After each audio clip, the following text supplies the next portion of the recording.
আজ SLST history ইতিহাসের কিছু গুরুত্বপূর্ণ যুদ্ধ নিয়ে আলোচনা করব।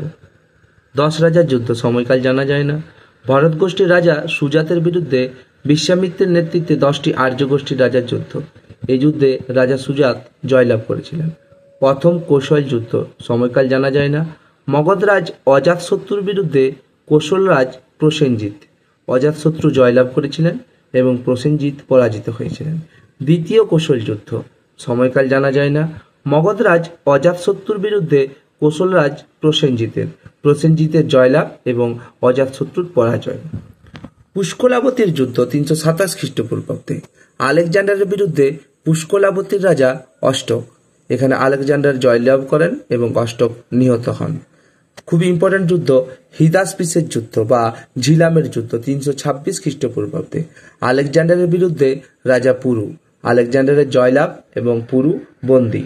মনে রাখা প্রয়োজন যে আলেকজান্ডারের বিরুদ্ধে ভারতের মধ্যে প্রথম রাজা পুরু যুদ্ধে অবতীর্ণ হয়েছিলেন। প্রথম গ্রিক যুদ্ধ 321 খ্রিস্টপূর্বাব্দে। মৌর্য সম্রাট চন্দ্রগুপ্তের বিরুদ্ধে জনৈক গ্রিক সেনাপতি, এখানে চন্দ্রগুপ্ত জয়লাভ করেছিলেন। দ্বিতীয় গ্রিক যুদ্ধ 305 খ্রিস্টপূর্বাব্দে।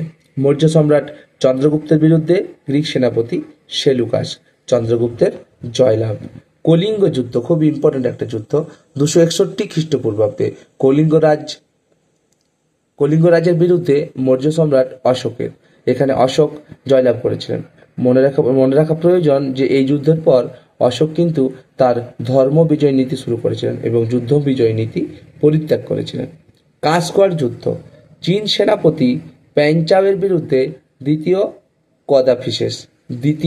কদাফিসেসের শোচনীয় পরাজয় হয়েছিল এই যুদ্ধে। প্রথম তরাইনের যুদ্ধ 1190 খ্রিস্টাব্দে।